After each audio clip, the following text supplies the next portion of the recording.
the whole Kingsman cast was thrown into Kingsman training, who do you think would be the one to actually get the job? Not me. Do you know what? Probably Sophia Botella. I was going to say Sophia. I don't think it would. Why wouldn't she? Well, it would be Sophia Botella. She was already ridiculously. She was there already. Yeah, she was there already. You know. Yeah. That makes a lot of sense. Yeah. Once you see that Nike commercial, I feel like that kind of seals Yeah. the deal. Don't mess with Sophia Botella. So how much of the action in this movie are you guys actually doing yourselves? I'd say like 99%. I mean, everything other than what would mean us risking our lives for, I think, insurance purposes, we did. So it probably does. It probably comes to around 95%. So we didn't jump out of a plane. Did they let you do it at least to kind of feel what it really feels like to No, do I that? can't. I can't pretend I've jumped out of a plane. But we did do some rather enormous drops from cranes with cameras mounted on, Sophie's shoulder or by my waist or whatever.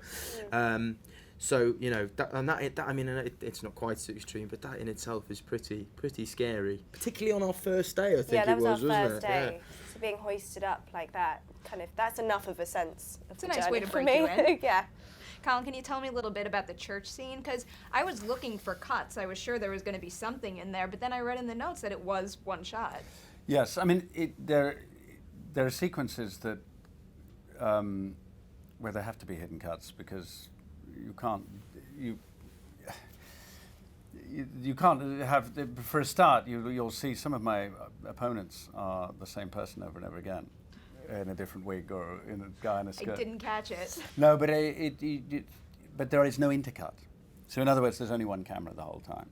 But you have to finesse a certain sequence. Then, because you just need to get some new people in and that sort of thing, you just have to pick it up from where it was left off and join the sequences together. But in effect, they are shot, strung together in a linear way as one sequence. So it's not as if it's not coverage. The fight in the pub, for instance, is covered more conventionally, where you shoot it from here and then you do it again from here and then you come in for a detail or something like that. It didn't have any of that. It was all basically one camera stuff. Yeah. That was a really impressive sequence. And now I know you got this role straight out of school and it was your first film credit, so I'd like to bet the whole process was kind of like, wow, I can't believe I'm doing this. But was there any one moment on set where you really couldn't believe where you were at that moment?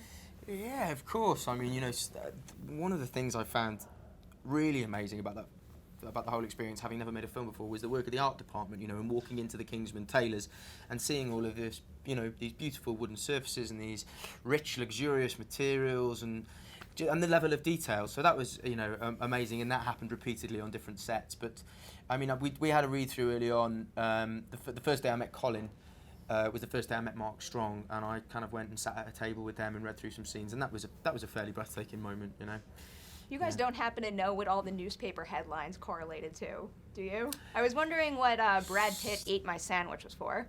Oh, they're all real, aren't they? Those newspaper headlines are all real. They are all real. Actually, I remember that one. That's actually not that long ago. Yeah.